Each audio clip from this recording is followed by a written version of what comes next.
ఈ సభలో నన్ను అవమానపరిచావు. నా గలమందు వేసే పూలమాల కింద వేశావు. ఏమే నిన్ను చేపట్టే వాడిని కాదు. మనోనాద వందనములగనుమా అనుమనిల్చగననుగనుమా నాదా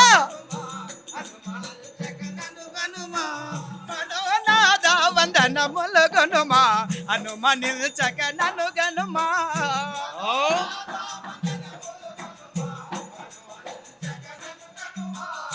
తినురాల నల్టిని దిక్కు నీవేయంటిని స్వామి మనుగాని మన మాట నాశ్రయిల్తు నల్టిని మనోనాద వందనములు గనుమా అనుమనిల్చగనను గనుమా తులసి ఏమే ఏయ్ సునేంద్రుని వాకుల మీద కాను వీడి కాను సంప్రభు స్వామి మనోహర నీ వాకుల మీద కాను వీడి కాను సంప్రంభాయే. ఈయన మాయనంటిని ఇష్టము కాదంటిని జనులు సహించని వెళ్ళిపమ్ము బలిపురంబు. ఇది మా యొక్క చిందు యక్షగాన ప్రదర్శన ఇలాంటిగా ఉంటుంది. ఈ పాటలు పాడి ఇలాంటి జీవనోపాధి గడిపే వారము మేము. అయితే మీకు చూసుకున్నట్లయితే మీకు ఫ్యామిలీలో ప్రాబ్లమ్స్ ఉంటాయి. అవి ఎంత ప్రాబ్లమ్స్ ఉన్నా కానీ మీ లోపల పెట్టుకొని అందరినీ నవ్వించడానికి నిజ జీవితాల సత్యాలు చెప్పడానికి ఉంటాయి. మీకు ఉండే సందర్భంలో మీ బాధపడ్డ సందర్భం ఏమన్నా? ఎన్ని బాధలున్నా మేము రంగస్థలంపై రారాజులుగా బతుకుతున్నాము. నిజ జీవితంలో దుర్భర జీవితంగా బతుకుతున్నాము. రాత్రంతా రాజులం, తెల్లారితే భిక్షాటన చేసే బతికే వాళ్ళం మేము. ఎన్ని బాధలున్నా మా కుటుంబాన్ని, మా కుమారులను, మా భార్యలు పోషించే వారం మేము. ఇప్పుడు మీకు గవర్నమెంట్ కానీ లేకుంటే మీ కళాకారుని గుర్తించింది? అసలు గవర్నమెంట్ గుర్తించింది? ఇంతవరకు తెలంగాణ ప్రభుత్వం వచ్చిన కాంచి చిందు యక్షగాన కళాకారులను గుర్తించే మామూలుగా ఇప్పుడు మన యొక్క రవీంద్ర భారతిలో సంస్కృత శాఖ వారి ఆధ్వర్యంలో ఈ యొక్క యక్షగానానికి ఒక ప్రోగ్రాం వేస్తే 10,500 రూపాయలు చెల్లిస్తున్నారు మాకు. వాటితోనే మా జీవనోపాధి గడుపుకుంటున్నాము. ఇలాంటి వృత్తి అనేది చాలా కనుమరుగైపోతూ ఉంది. ఇప్పుడున్న రోజులలో చాలామంది కనుమరుగైపోతూ ఉంది. ఇప్పుడు ఈ ప్రోత్సాహంగా తీసుకొచ్చి గవర్నమెంట్ మిమ్మల్ని కూడా ప్రోత్సహించి ఇంకొక జనరేషన్కి మిమ్మల్ని అంటే ఫోటోలలో కాకుండా కానీ మీలాంటి వాళ్ళని ఎంకరేజ్ చేయాలని ఉంది కదా, మీరేం చెప్పాలి? ఈ ప్రభుత్వానికి మేము మనవి చేస్తున్నాము. మా బీద కళాకారులకు పారితోషికం సరిపోతలేదు. మేము జీవించడానికి చాలా దుర్భరంగా ఉన్నాం కనుక మా యొక్క సీఎం గారు రేవంత్ రెడ్డి గారు మా మీద దృష్టి పెట్టి మాకు ఈ చిందు యక్షగాన కళాకారులకు జీవనోపాధి కల్పించి ప్రతి కుటుంబానికి 3 ఎకరాల ల్యాండు, ఒక ఇల్లు మాకు మంజూరు చేయవలసిందిగా మేము మనవి చేస్తున్నాము మా సీఎం గారికి. ఈ గవర్నమెంట్ మమ్మల్ని ఆదుకోవాలని చాలా ధన్యవాదాలు చేస్తున్నాం స్వామి. మాకు అంతే కళాకారులను ఆదుకుంటే మాకు ఎంతో సంతోషము, మాకెంతో జీవనోపాధి. మా పిల్లలు ఎంతో కష్టంగా ఉన్నారు, మా భార్య పిల్లలు ఎన్నో కష్టములు ఉన్నారు, రోగాలు నొప్పులు ఉన్నా మీరు అన్నట్టు సారు మా కష్ట సుఖములతోని మా కన్నీళ్ళని అమల్చుకొని ఈ యొక్క ప్రదర్శన ఆ కష్టములు ఇంటికాడ విడిచిపెట్టి ఇక్కడ వచ్చి జనంలో మేము సంతోషంగా ఆకర్షణీయంగా పాట పాడి పద్యాలు పాడి నాట్యం వేసి బ్రతికేటువంటి కళాకారులం స్వామి. మీరు పుట్టింది ఒక రూపము, ఇప్పుడు మీకు వృత్తి కోసము మీరు ఇంకొక రూపంగా మార్చి ఎప్పుడైనా బాధపడ్డారా? మేము ఇలా ఉన్నాను ఇలా? మా యక్షగాన కళాకారులము మా వరకే అసంతమయ్యే విధానంగా వస్తున్నది. ఇప్పుడు మా కొడుకులు మా బిడ్డలు యక్షగాన రూపాన్ని నేర్చుకోవడానికి చాలా విసుగుపడుతున్నారు జీవనోపాధి లేక. కనుక అటువంటి జీవనోపాధి మా యొక్క ప్రభుత్వం వాళ్ళు కల్పిస్తే మేము బ్రతకగలుగుతాము. మా కొడుకులకు, చదువుకున్న నిరుద్యోగులకు మాకు ఏమన్నా ఉద్యోగాల అవకాశాలు ఉంచి మాకు సొంతంగా చిందు యక్షగాన కోట అని ప్రకటించి మాకు ఉద్యోగాలు కల్పించగాని సీఎం గారిని మేము కోరుకుంటున్నాం. నమస్కారం అండి. లెజెండ్ టీవీ ఛానల్ వారికి మా యొక్క కృతజ్ఞతలు. అయ్యా, మేము నిరుపేద కుటుంబంలో జన్మించినటువంటి సనాతన పురాతనమైనటువంటి దుర్భరమైనటువంటి చిందు యక్షగాన కళాకారులము. ప్రాచీన కళను మా తాతల వంశపారంపర్యంగా మేము నమ్ముకొని మా యొక్క డైరెక్టర్ గారు రవీంద్ర భారతి డైరెక్టర్ గారు మామిడి హరికృష్ణ గారి యొక్క ఆదేశానుసారము మరియు మేము ఇక్కడికి రావడం జరిగింది. వారు ఇచ్చేటువంటి ఆ చిన్న పారితోషికంతో మేము మా కుటుంబాలు ఈ యొక్క ఇక్కడికి వచ్చినటువంటి 15-20 మంది సభ్యులము కూడా బ్రతకాలి. కాకపోతే మాకు చదువులు మా పిల్లలకు కూడా గవర్నమెంట్ చదువులు చదివి వారు మధ్యలో ఆగిపోతున్నారు. ఎందుకంటే మాకు వచ్చేటువంటి రాబడి ఎలాంటి లేదు, ఇల్లు లేవు, నివసించడానికి గృహాలు లేవు, దున్నుకొని బ్రతకడానికి భూమి లేదు. కాబట్టి ఈ యొక్క ప్రభుత్వమైనా మమ్మల కనికరించి మా జాతిని ఆదుకొని ఎక్కడున్నారో చూసి కాస్త మాకు ఈసారైనా మేలు కలగజేస్తారని మనసారా ప్రార్థిస్తున్నాము రేవంత్ రెడ్డి గారిని. మాకు వేషధారణలో ఉన్నప్పుడు బాధపడ్డ సందర్భాలు ఏమన్నా ఉన్నాయా? వేషధారలో ఉన్నప్పుడు చంద్రమతికి కడతాను, తర్వాత సతీ సావిత్రి కడతాను, అటు తర్వాత నేను ఆ,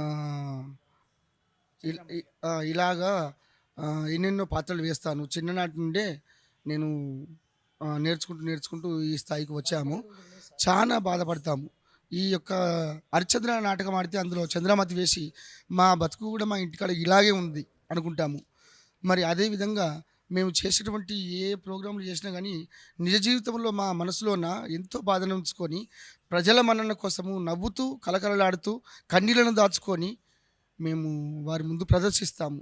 వారు ఇచ్చేటువంటి ఆ కాస్త కోస్త డబ్బులతోని మేము జీవనోపాధి చేసుకుంటాము. ఇప్పటికైనా మా కళాకారులపైన దయ ఉంచి 40 ఏళ్ళకే పింఛనిచ్చేటట్టు ఈ ప్రభుత్వం ఆదుకుంటే మాకు అంతే చాలు. పింఛని రూపంగా మాకు ఇస్తే మాకు అంతే చాలు. ఏమని తెలియదు సార్, అంత లేదు. ఇవి ఈ గవర్నమెంట్ అంటే ఆ, పోయినటువంటి ఇంద్రమ్మ ఇల్లు కానీ కొంతమందికి వచ్చావి ఆ కాలంలో. మరియు రాజశేఖర రెడ్డి గారు ఉన్నప్పుడు కూడా కొన్ని వచ్చావి. తెలంగాణ వచ్చిన కాడికి వెళ్ళి మమ్మల్ని కానటం లేదు, వాళ్ళు చూడటం లేదు సార్, ఇలా చెప్తారని చెప్పి మమ్మల్ని ఏమనుకోకూడదు. అయితే మా దుర్భర జీవితాలకు మేము బ్రతకాలంటే ఇబ్బంది అవుతుంది. ఈ ప్రభుత్వం వచ్చి మునుపు వైఎస్ఆర్ పథకాలు ఏలాగా పెట్టారో ఇందిరమ్మ పథకాలు ఆ విధంగా పెట్టి సమాచార పౌర సంబంధాల శాఖ ద్వారా మరియు భాషా సంస్కృతి శాఖ ద్వారా దేవాదాయ ధర్మాదాయ శాఖ ద్వారా మమ్మల్ని ఆదుకోవాలి. ఆ పథకాల ద్వారా మేము వారికి చైతన్యవంతులుగా చేసి విలేజ్లలో మేము చెప్పగలుగుతామని మనసారా ప్రార్థిస్తున్నాను సీఎం గారిని. నమస్కారం అండి. మేము చింది యక్షగాన వృత్తి కళాకారులం. మా తాతల ముత్తాతల నుండి ఈ కళయ ఆధారంగా బ్రతికేవాళ్ళు. కొన్ని సంవత్సరాల క్రితం అంటే ఒక 4-5 ఏళ్ళ సంవత్సరాల నుండి మా వాళ్ళు రామాయణము, మహాభారతం, విష్ణు పురాణం, శివపురాణం ఇలాంటి వాటిలలో ఘట్టాలు అంటే ఒక కథా రూపకంగా వాళ్ళే రచన చేసుకొని ప్రజల ముందు ప్రదర్శన చేసేవాళ్ళు. అందరు ఇచ్చేటువంటి కానుకలతోటి వాళ్ళ కుటుంబాలను జీవనోపాధిగా బ్రతికేవాళ్ళు. అయితే మీకు చెప్పేది ఒకటంటే, దుఃఖము అనంటే మీరు అన్నట్టుగా మొన్న మా అమ్మ కూడా చనిపోతే ఇట్లాంటివి కూడా మనసులో పెట్టుకొని కూడా ఈ ప్రదర్శనకు రావడం జరుగుతుంది మాకు. ఇప్పుడు అంతకుముందు ఒక సంవత్సరంలో ఇప్పుడు హిలన్ పాత్ర కట్టినటువంటి ఈ వ్యక్తి తండ్రి ఒక మంచి పాత్రధారి, ఆయన కూడా చనిపోయిండు. అయితే దినవారం వెళ్ళక ముందైనా దినవాల తర్వాతనైనా ప్రోగ్రాం వచ్చిందనుకో దానికి ఆశించి అయినా మరి బ్రతుకు తెరువు లేక ఇక మరి పోదాం పదండి అని అది మనసులో ఒక పక్కన దాచుకొని కూడా ఈ ప్రదర్శనకు మేము అర్హులమవుతాం, చేస్తాం. అయితే ఈ రవీంద్ర భారతి తరపున ఇచ్చే ప్రోగ్రాంకు మాకు ఏం డబ్బులు చాలవు. మా భూషణాలకు, మా సామాన్లకు, మేము వచ్చే ఛార్జీలకు విలేజ్లలో దినవారం ఆట ఆడితే ఒక పెళ్ళి దగ్గర ఖుషిగా ఆట ఆడిపిస్తే ఒక యక్షగానం వేస్తే 15,000 20,000 ఇట్లా ఇస్తారు మాకు. ఇక్కడ ఏముందండి, యక్షగానం అని అంటే 10,500 ఇస్తే మాకేం సరిపోవట్లేదు. మెకాపులకు కూడా చాలవు, ఛార్జీలు కూడా ఇవ్వరు. అయితే అదే ఉత్తగా గోసులు పెట్టుకొని గొంగళ్ళు వేసుకొని ఉత్తగానే 2 బొట్లు పెట్టుకొని వచ్చి వాళ్ళ ప్రదర్శన చేస్తే వాళ్ళకి 25,000 30,000 50,000. మేము ఇంత పోషణ చేస్తే మాకు ఎలాంటి పారితోషికం ఇవ్వట్లేదు. వాళ్ళకు రూములు వేరే ఉంటాయి, డీటెయిల్స్గా చెప్తున్నాను నేను. వాళ్ళకు మెకప్లు వేసుకోవడానికి రూములు, కుర్చీలు వాళ్ళకు. మేము వస్తే కింద అన్న కూర్చోవాలి. ఈ భూషణాలన్నీ ఖరాబ్, అయ్యో ఇవన్నీ పాడైపోయాయి కదా, ఇట్లా వేద్దామని మళ్ళీ ఇంటికి పోయి ఇవన్నీ తయారు చేసుకోవాలి. ఇట్లాంటి పాత్రలు ధరించి ఏమీ ప్రయోజనం లేదు. ఇప్పుడు మా వాళ్ళు చాలా చిన్న చూపు. అంటే చంద్రబాబు హయాంలో చాలా గొప్పగా చూశారు వాళ్ళు, నిజంగా చెప్తున్నాను. కానీ ఆంధ్రప్రదేశ్ ప్రభుత్వం ఉన్నప్పుడు ప్రతి ఊరికి జన్మభూమి అనే కార్యక్రమాలలో కమిషనర్ డిపిఆర్ఓ ద్వారా మాకు ప్రతి పల్లెల్లో అవకాశం ప్రదర్శన చేయడానికి సంక్షేమ కార్యక్రమాలు చెప్పేది. వాళ్ళు గ్యారంటీగా మాకు డబ్బులు ఇచ్చేది. కొంతవరకు మేము చాలా ఎదిగిపోయాం. అప్పుడు ఎప్పుడైతే తెలంగాణ వచ్చిందో మొత్తం సవితి పిల్లలమే అయిపోయినాం. ఈ యక్షగాన కళాకారులు మొత్తం సవితి పిల్లలే. దీంట్లో ఎవరో ముందడుగు చేస్తే వాళ్ళకే దండయ్య, పుష్పగుచ్చం ఇయ్య అయిపోయాం. అంటే మా యక్షగాన కళాకారులకు చిన్న చూపు ఎక్కడ చూసినా కానీ. మా వాళ్ళు పిల్లలు ఎంతోమంది ఉన్నారు, పెద్ద పెద్ద చదువులు చదువుకున్నారు, వాళ్ళకు నిరుద్యోగం. ఎవరు అంటే యక్షగాన కళాకారాన్ని వాళ్ళ పిల్లలే కదా, వీళ్ళకి ఎందుకు ఇచ్చుడని అక్కడ కూడా వాళ్ళను చిన్న చూపు చూడడం, కాలేజీలలో అక్కడక్కడ ఉద్యోగాలు కూడా రాకుండా చేయడం. చాలా ఇప్పుడు ఒకటి సార్, తెలంగాణ ప్రభుత్వం మాత్రం మాకు ఏం సహాయం చేయలేదు. వాస్తవానికి ఇందిరమ్మ ఇండ్లు అంటే వైఎస్ఆర్ సార్ ఉన్నప్పుడు ఇందిరమ్మ ఇండ్లు వచ్చినాయి మాకు అందరికీ, కొద్దిగా గొప్పగా ఏదో బంగారు తల్లి అనే ప్రోగ్రాం ఏర్పాటు చేశారు వాళ్ళు. ఆ ప్రచారంలో కొంతవరకు మేము కుటుంబాలు బ్రతికినాయి. ఇప్పుడు తెలంగాణ వస్తే మాత్రం ఇక మాకు ఎలాంటి వృత్తి లేదు, చాలా దుర్భర జీవితం, చాలా బాధల. నైట్ ప్రోగ్రాం చేసినాం మేము ఓ దగ్గర, దినవారం దగ్గర 20,000 రూపాయలు ఇచ్చారు వాళ్ళు, భోజనాలు ఏర్పాటు చేసి మంచిగా చూసుకుంటారు పల్లెలలో. ఇక ఇక్కడికంటే వస్తే ఏముంటుంది, జరసేపు ఆడనో ప్రోగ్రాం చేయాలి, 10,000 5,000 అంతే ఇస్తారు. అది కూడా చెక్కు రూపకంగానో ఎన్నడో వాళ్ళకి తీరి నాడిస్తారు. అదే మిగతా వాళ్ళకు వేరే ప్రైవేట్గా రాసిస్తే వాళ్ళు ఇస్తారు డబ్బులు. మాలాంటి యక్షగాన కళాకారులు ఎక్కడ చూసినా చిన్న చూపే సార్. తెలంగాణ వచ్చిన కాడి నుండి మాకేం లేదు, చాలా దుర్భర జీవితం. పిల్లలు నిరుద్యోగులుగా మారిపోయినరు, వాళ్ళకు కూడా చదువు లేదు. చదువుకున్న వాళ్ళే నిరుద్యోగులా మారిపోయి కొన్ని పనులు చేసుకుంటూ ఫోటో స్టూడియో, కొందరు మమ్మల్ని ఎంకరేజ్ చేసి మీరు గిట్లే బతున్నారు కదా, ఇక మీ అంతరించిపోకుండా ఏదో రండి అని కూడా మమ్మల్ని మీలాంటి వాళ్ళు కూడా తీసుకొచ్చి ముందుకు నిలబెట్టారు సార్. ఇప్పటికైనా పింఛని ఇప్పటి ప్రభుత్వం పింఛని ఏర్పాటు చేసింది. అప్పటి ప్రభుత్వము 2,000 ఊళ్ళల్లో ఇచ్చారు కదా, ఈ కళాకారులకు ఈ భాషా సంస్కృతి శాఖ అవే 3,000 రూపాయలు ఇచ్చేది. 2,000 రూపాయలు 3,000 గింతే ఇచ్చేది. ఇక వాళ్ళు అనుకోని కారణంగా మరణించిన మంచి కళాకారుడు చనిపోతే వాళ్ళకి ఏదన్నా ఆర్థిక సహాయం చేయాలి కదా, అలాంటివి కూడా మాకేం చేయరు. ఇప్పుడు ఎట్లాంటి వాళ్ళు చనిపోయినా వాళ్ళ దినవారం కార్యక్రమానికి వాళ్ళకు ఉత్సవాలని ఇదని అదని ఫండ్స్ పెడతారు. మరి మాలాంటి కళాకారులు చనిపోతే, గ్రామీణ కళాకారులు యక్షగాన కళాకారులు చనిపోతే ఇలాంటి వీటికి అనుమతి ఇవ్వరు. ఇది ఇక్కడ మీటింగ్ పెట్టుకోవడానికి అవసరం లేదంటారు. ఇట్లాంటి చాలా బాధపడుతున్నాం సార్. అయితే ఇప్పుడు మా వరకు ఇప్పుడు మా పిల్లలు కూడా, ఇప్పుడు నేను ఒక 40 సంవత్సరాలు ఉన్నాను, మా వాళ్ళందరూ కూడా గదే వేజిగా కొద్ది గొప్ప ఉన్నాం, 50 40 56 ఇట్లా ఉన్నాం. అయితే మా పిల్లలు కూడా ఒక 30 సంవత్సరాలు ఉంటారు కదా సార్. అలాంటి వాళ్ళకు దీని మీద విసుగు చెందిపోయారు. యక్షగానం అంటే వద్దు మాకు, ఇక మాకొద్దు, మీతోనే అది అంతరించిపోయే కాడికి కూడా వస్తుంది. ఎందుకంటే వాళ్ళు ఇచ్చేది ఏముంది, మీరు ఇంత కష్టపడి చేస్తే మేము బ్రతికేది ఏముంది అని కూలి పని చేసుకుంటున్నాం సార్. ఊళ్ళల్లో కూలి పని, మా వాళ్ళు ఆడవాళ్ళు కలవబోతారు, ఉప్పరి పని పోవడం. వాళ్ళు కూడా మేము పాటలు పాడితే ఇప్పుడు ఇంత హెలన్ పాత్ర ధరించినటువంటి ఈయన వ్యక్తి, ఆయన భార్య అయినా వీళ్ళందరూ భార్యలైనా వెనక కోరస్ తాళం కొట్టుకుంటే పాటలు పాడే వాళ్ళే, మామూలు కళాకారులు ఏం గారు, వాళ్ళు కూడా ఆడవాళ్ళు కూడా జరుగుతాయి. అంటే మేము వాళ్ళు పాత్రలు వేసుకుంటూ వెనుక మేము పాడే పాటను వంతకులుగా పాడతారు. అట్లాంటి వారికి కూడా సహాయం చేయడం లేదు.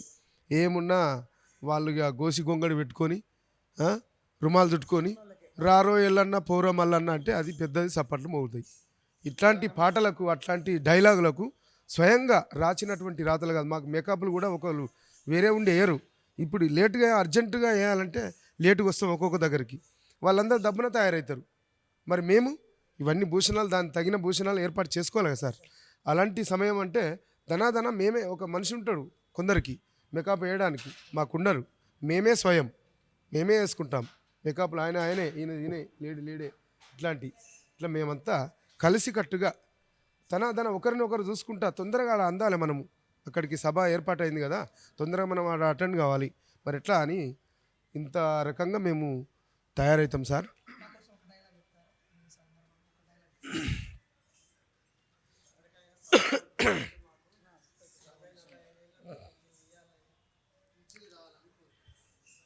ఓరి హమత్య దండధర బాహుబండిత విక్రముండను, నిఖిల చరాచర జీవ ప్రాణ నిర్మలుండను, సకల జీవకోటికి ప్రాణం సమర్పించే నిఖిల దక్షుండను యముండను, సురలకు వెర్వ దిక్పతులు చూచిన వెరతురు మత్పడంగా నిల్ హరయగ విష్ణు బ్రహ్మ శివుడు ఆశమనుండు మదీయ శక్తికిన్ ధరణిలో దాగిపోదిరిలా ధనులు లేరు పరకమందునల్ సురరిపు వైరి భీకరుడా చూడుమునే యముండరా.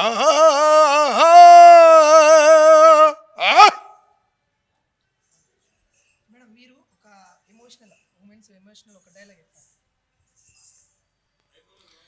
చెల్లి, మేము ఈ ఉద్యానవనములోకి వెళుదామనే సమయంలోన మీరు ఎక్కడ వెళ్తిరే? ఇప్పుడే మనమందరం కలిసి ఆ ఉద్యానవనము వెళ్ళి అక్కడ హాయిగా ఆటపాటల చేత కాలక్షేపము చేసి రండి. చెలియాలారవనము చూడరారే పోదాము, చెలియాలారవనము చూడరారే పోదాము, రారే పోదాము, పదరే పోదాము, రారే పోదాము, రారే పోదాము. చెలిమణి అదిగో చేమంతి విరజాజి సంపంగ గులాబీ పుష్పములు చూడగా అవునే. నా మదిలో ముదమందుచున్నది. ఏమిటి ఈ యొక్క ఆహా, ఆ తెల్లని వెన్నెలకు చల్లని గాలికి నా మనసు ఏదో తహతహలాడుచున్నది. చల్లని గాలికి రాలిన మల్లెలు, రాలిన మల్లెలు రాసులే పోదామా, రాలిన మల్లెలు రాసులే పోదామా. అక్కయ్య, చూడే చలి ఈ చల్లటి గాలికి అల్లెలు మల్లెలు అవును. జాతి సంపంగి పూలలా ఆ గాలికి వ్రాలాయి. ఆ యొక్క పువ్వులను రాసులుగా చేసుకుందామా? అయినా అదిగో చూడము, ఆ దిశ నుండి ఎవరో వచ్చున్నారు. వారు ఎవరు కాబోరును? అమ్మ బాబోయ్, అల్లే లదిగ మల్లే లదిగ కొల్లాలా ఏగా